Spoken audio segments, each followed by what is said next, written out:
축하드립니다. 네, 축하드립니다. 인테르를 잡은 아틀레티코를 잡은 바르셀로나. 네, 그렇습니다. 모든 게 계획대로 되고 있다.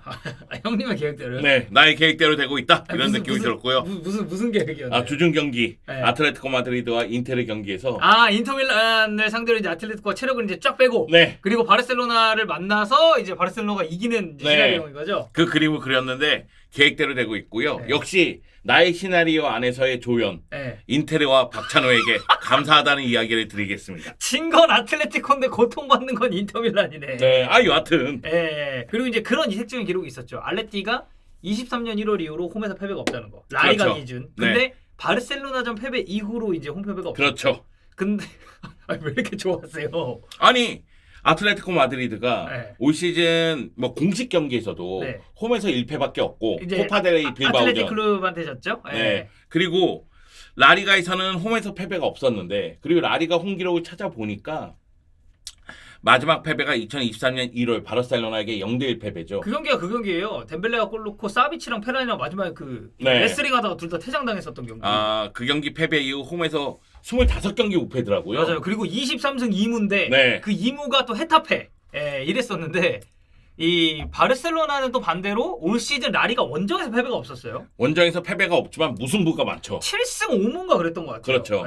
그러다 보니까 그 원정에서 패배가 없다는 사실이 약간 76무인가 뭐 아무튼 그랬던 퇴색됐죠. 것 같다. 무승부가 너무 많으니까. 그렇죠. 그래서 만약에 두 팀이 무승부를 기록하면 아틀레티코도 홈무패 그리고 바르셀로나도 원정 무패가 이어지는 경기긴 했는데, 결론적으로는 바르셀로나가 3대0. 네, 3대0으로 이겼습니다. 거기에 주앙 펠릭스의 득점까지. 주앙 펠리스가 올 시즌 리그에서 6골을 넣었는데 네. 그중에 2골을 아틀레티코 전반기 아틀레티코 마드리드전, 후반기 아틀레티코 마드리드전 하나씩 넣었어요. 네, 하나씩 넣었죠. 아니 근데 전반기에는 세레머니 했잖아요. 네. 근데 후반기에는 이게 시비타스 메트로폴리타노에서 그런가? 세레머니 안 하더라고요. 너 같으면 하겠냐 거기서? 볼만 잡아도 야유 나오고 막 네. 그러는데 거기서 무슨 깡으로 세레모니를 하겠냐. 아니 저는 홈에서 하는 거 보고 배짱 있다 이 생각했거든요. 네. 아니면 이제 좀 바르셀로나가 이제 본인을 이제 영입을 안 할 것 같은 스탠스를 계속 보이니까. 경기 전에 아틀레티코 마드리드의 엘리케 세레소 회장이 바르셀로나랑 주앙 펠릭스에 대한 이적 이야기는 한 적이 없다. 그렇게 얘기하더라고요. 맞아요. 네, 영입하지 않을 생각입니다. 네. 그리고 사실 뭐 펠릭스가 막 그렇게 어째 아틀레티코 세게 부를 거 아니에요. 계약 기간이 많이 남았는데. 네.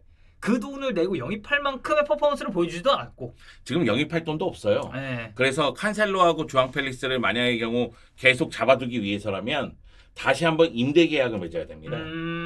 일단 칸셀로는 계속해서 붙잡아두기 위해서 노력하고 있는데, 왜냐면 너무 좋으니까. 네, 너무 좋으니까. 근데 주앙 펠릭스 같은 경우에는 상황이 녹록치 않고요. 주앙 펠릭스는 아틀레티코 마드리드 전만 잘해요. 네. 그러니까 6골 넣었는데 그중 3분의 1이 아틀레티코 전이니까. 그렇습니다. 그리고 사실 뭐 전반기도 그렇고 이번 경기도 그렇고 아틀레티코 마드리드전 결승골은 주앙 펠릭스예요. 네.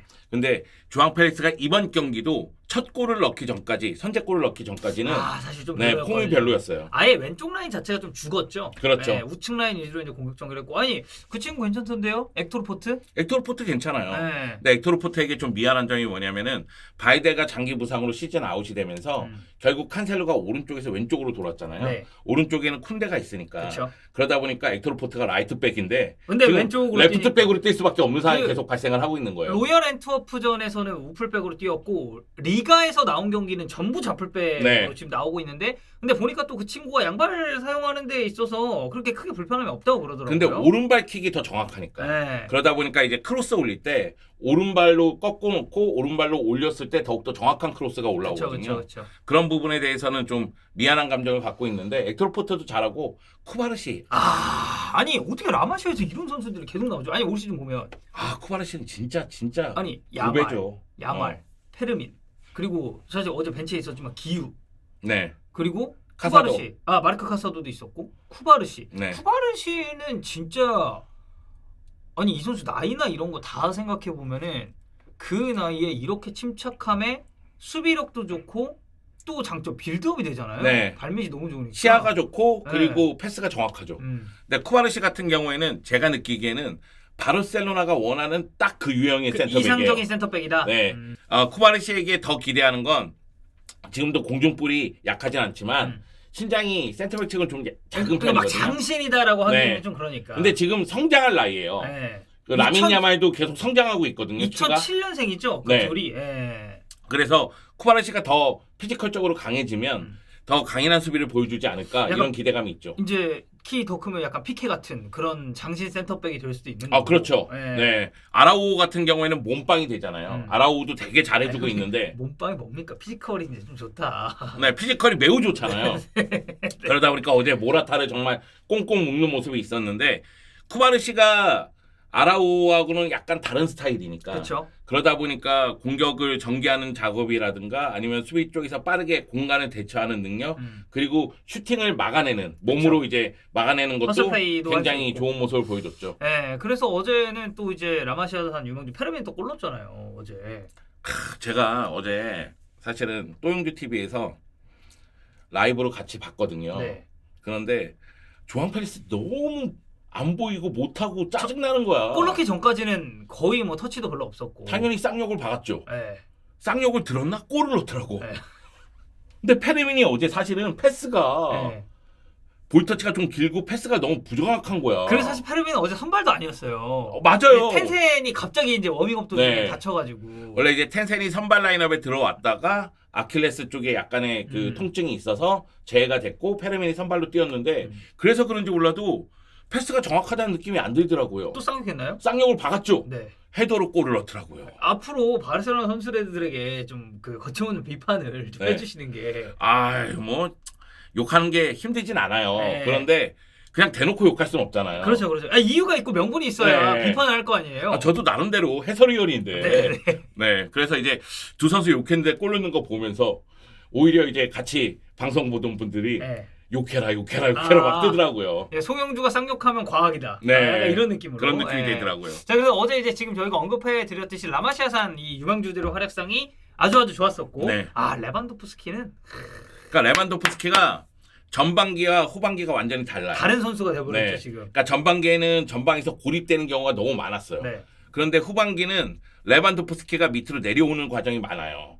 그러니까 이거는 바르셀로나 빌드업하고도 관련이 있어요. 바르셀로나가 부스케츠 있을 때는 센터백 두 명에 이제 피보트 위치에서 부스케츠가 내려와서 볼을 잡아야 되잖아요. 라볼피아나 역할을 네. 했죠. 그래서 이 부스케츠에 대한 압박을 강하게 가져가면서 바르셀로나의 빌드업을 방해하는 동작을 많이 했는데 부스케츠가 떠나고 나서 이 역할을 제대로 하는 선수가 없었던 거예요. 그렇죠. 그러니까 빌드업을 완전히 좀 스타일을 바꿨죠. 왜냐면은 포백인데 라이트백이 줄쿤데니까. 네. 그리고 이쪽에 주로 칸셀로가 나왔잖아요. 그렇죠, 그렇죠. 그러니까 칸셀로는 공격적으로 올라가고 3백 형태가 되고 어제는 이걸 이제 엑토르포트가 했던 거고. 네, 그리고 이제 두 명이 내려오는 거죠. 네. 그래서 이제 더용이라든가 텐센. 그래서 더용이 공수 연결하고 수비 시에 텐센이 앞에 나가서 부딪혀주거나 내려와서 수비를 늘려주는 역할을 해줬거든요. 3백 상태에서 좌측 우측으로 내주거나 아니면은 전방 쪽으로 줄 때 이 두 명이 내려와서 잡아줘야 되는데 이 두 명이 압박을 당했을 때에는 두 명이 벌려주는 거죠. 그러면서 아예 레반도프스키가 내려와서 볼을 잡아주고 올라가는 거예요. 네, 그래서 그러니까 내주고 다시 위쪽으로 올라가는 네. 움직임이 어제 너무 좋았고. 그래서 레반도프스키가 종적인 움직임이 굉장히 많았고 내려왔다가 올라갈 때 측면은 하프 스페이스 쪽으로 들어가죠. 맞아요. 그러면서 이제 도움도 기록하게 되는 거죠. 네, 뭐 도움도 그렇고 사실 골 장면도 진짜 레비니까 저런 골이 가능하다 싶을 정도로 좋은 터닝슛 보여줬고요. 네. 여러모로 봤을 때 어제 바르셀로나가 초반부에 아틀레티코 마드리드 압박에 좀 고전하는 흐름을 벗겨내고 그 시간이 지나가고 나서는 저는 물론 그 시간대 만약에 알레티가 골을 넣었다? 그러면 경기 양상은 달라졌을 거라고 그렇죠. 보는데 이 알레티가 너무 이제 찬스를 놓치다 보니까 그리고 영의 균형이 무너지지 않는 와중에 주앙 펠릭스가 선제골을 넣어도 네. 바르셀로나가 완전히 분위기를 좀 가져왔었던 네. 경기가 아닌가 싶습니다. 그러니까 전반전은 아틀레티코 마드리드가 굉장히 잘한 경기예요. 그렇기 때문에 경기 시작하면서 아틀레티코 마드리드가 주도권을 잡아나갔고요. 그 가운데 바리오스라든가 아니면 모라타의 슈팅이 있었단 말이에요. 근데 그게 둘 다 유효도 안 돼가지고. 네, 근데 결정력이 너무 떨어졌어요 네. 어제. 근데 반면에 바르셀로나는 흐름을 타기 시작했을 때 레반도프스키가 컷백하고 주앙 펠리스가 원터치로 마무리 지으면서 그렇죠. 선제골을 넣으면서 분위기를 완전히 가져왔죠. 거기서도 오프 더 볼 움직임 기가 막혔죠. 둘 그렇죠. 다. 예. 네. 제가 생각하기엔 주앙 펠리스는 얻어 걸린 것 같고요. 예. 레반도프스키가 빠지니까 이쪽으로 가야 되나? 근데 그러면 이거는 컵백 줄려나 하고 네. 이제 있었던 거구나. 제가 왜 주앙 펠리스를 욕했겠습니까? 주앙 펠리스가 볼이 오면 나는 대로 볼을 갖고서 플레이를 하는데 볼이 없을 때 움직임이라든가 그렇죠. 얘 구경에 가끔씩 그걸 내가 짜증 나가지고 네. 그런데 뭐 네, 뭐 골을 넣었으니까. 네. 그리고 어제 뭐 결론적으로는 옵사이드가 선언이 되긴 했습니다만 이 테오스테겐의 안정감 있는 선방도 크게 한몫하지 않았나. 사실 저는 딱 그 발리 빵 때려가지고 그거 되게 잘 맞았거든요. 네. 야 이거 들어갈 수도 있겠는데 생각했는데 그걸 맞고 제차 슈팅도 그게 옵사이드였음에도 어쨌든 막았잖아요. 네. 테오스테겐이. 이게 테오스테겐 빠져있을 때 바르셀로나 팬들이 왜 슈테겐 했는지 어제 또다시 증명을 했다. 그러니까 테오슈테겐이기 때문에 그 경기가 무실점이 된 거예요. 아니 선방도 잘하는데 이 선수는 사실 발밑도 너무 좋으니까. 근데 어제 사실 패스미스도 네. 몇 차례 있었지. 그렇죠. 아니 세르지 로베르토라든가 긴도안이 압박당하고 있는데 거기다가 볼을 주다가 문제가 좀 있었죠. 그 둘을 이제 믿었던 거 아닐까요? 물론 제가 그 장면 이후에 테오슈테겐을 쌍욕을 했습니다. 네. 그래서 이제 잘한 네. 거잖아요. 그 다음부터 선방을 막 미친 듯이 하더라고요. 네. 네. 물론 저는 그런 생각 많이 들었어요. 테오슈테겐이 플레이를 할 때 이게 골키퍼라기보다는 필드 플레이어 같은 플레이어를 많이 보여줘요. 특히 레반도프스키에게 한 번에 이게 연결하는 그런 패스들은 굉장히 눈에 들어오더라고요. 그리고 뭐 선방 능력은 말할 필요도 없고. 네. 그래서 저는 이 테오스테겐이 가지고 있는 장점 중에 하나가 어제처럼 아틀레티코가 압박을 강하게 걸었을 때 중간 다리 건너뛰고 다이렉트하게 전개할 수 있는 능력이 있다라는 데서 되게 높은 점수를 또 주고 싶고 네. 어제는 진짜 바르셀로나가 주앙 펠릭스 골 딱 터지면서 경기가 너무 스무스하게 좀 풀리지 않았었나. 저는 이제 전반전이 1대0으로 마감이 됐잖아요. 네. 그리고 후반 시작과 동시에 레반도프스키의 골이 터져요. 맞아요. 왜냐면 그리고 그 타이밍이 딱 교체를 아틀레티코가 가져갔는데 거기서 레반도프스키가 골을 넣어가지고. 그러니까 시메오네 감독은 공격적으로 교체할 수 있는 카드는 계속 교체를 해준 거예요. 그렇죠. 하물며 백3에서 백4로 바꿉니다. 네. 그 정도로 이제 공격적으로 나가는 상황이 되는데 바르셀로나 입장에서는 전반전 여하튼 경기 내용을 따라서 1대0으로 앞서 있는 상태로 마감을 했고 후반은 시작하면서 상대가 선수 교체를 했는데 레반도프스키가 골을 넣었단 말이에요. 그쵸. 저는 그 골이 매우 컸다고 생각해요. 거기서 이제 사실상 게임은 끝난 거나 다름이 없었다. 그러면서 아틀레티코 마드리드 선수들이 지쳐가는데 그럼에도 불구하고 마음은 급하죠.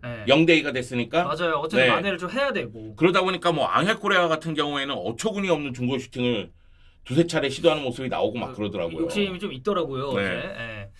뭐 결론적으로는 또 이제 나우엘 몰리나 퇴장까지 막판에는 겹치게 되면서 호키하게 결국 1대1 찬스가 될 수 있는 상황에서 무리하게 반칙을 하다가 퇴장을 당하죠. 물론 이제 차비도 퇴장을 어제 또.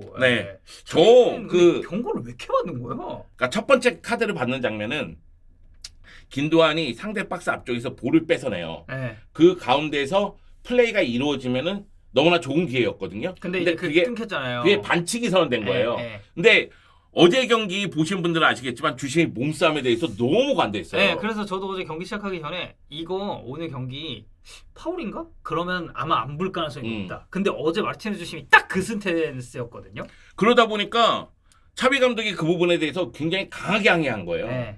뭐라고 막 떠들더라고요. 그러다 보니까 주심이 열심히 달려와서 옐로우. 그리고 나서 옐로 카드를 또 한 장 받았는데 그게 화면에 잘 안 잡혔어요. 그래서 왜 두 번째 옐로 카드는 받은 것인가? 그랬더니만 그 옆에 있는 대기심에게 손짓으로 뭐라고 막 얘기한 거를 주심이 봤대요. 그래서 그것 때문에 받았다고 하더라고요. 그러니까 두 번째는 약간 이해가 안 되긴 하는 거죠. 그래서 어쨌든 차비 감독이 이제 다음 경기는 이제 벤치 앉을 수가 없고. 지금 그 어떻게 되는지 좀 지켜봐야 된다고 합니다. 왜냐면은 경기 후에 보고서가 올라가고 차비 감독 이 옐로 카드 2장 퇴장에 대해서 어떤 이유로 퇴장을 시켰는지가 나올 것이고 만약 그 상황에서 욕설이나 무슨 문제가 있으면 그러면은 뭐 그대로 가겠죠. 자칫 잘못하면은 엘 클라시코까지도 갈 수 있다는 얘기가 나와요. 이거는 상황을 좀 지켜봐야 될 것 같습니다. 지금 라리가 상황을 간단하게 설명드리자면 일단 레알 마드리드는 제갈 길 갑니다.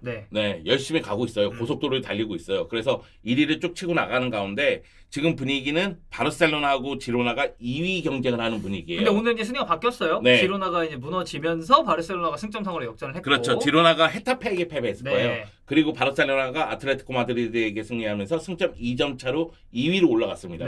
그리고 4위 경쟁을 빌바오랑 아틀레티코 마드리드가 하고 있어요. 사실 오늘 경기에서 알레티가 이겼더라면 이거는 4위로 다시 이제 올라가는 상황이었는데 지게 되면서 지금 라리가 4강이 레알, 지로나, 바르사, 여기 아틀레티코 클럽 이렇게 4팀이 됐어요. 근데 아틀레티코 클럽이 빌바오가 너무 좋아요 지금 이 순간. 맞아요. 코파델레이 결승전도 갔고 그리고 결승전에서 마요르카 만나니까 우승할 가능성이 매우 농후하잖아요. 근데 또 소시에다드도 졌는데 또 모르는 거 아닙니까? 아닐 것 같아요. 근데 빌바오가 사실 너무 좋아. 너무 좋아. 그래서 아틀레티코 마드리드 지금 챔피언스리그 8강에 가긴 했지만 네. 발등에 불이 떨어지긴 했습니다. 네, 지금 4위권 진입을 계속해서 노려야 되는 상황이고. 아 그리고 제가 언제 나올지 모르니까 네. 요거까지만 말씀드릴게요. 뭐죠? 아 레반도프스키가 현재 13골이죠. 네.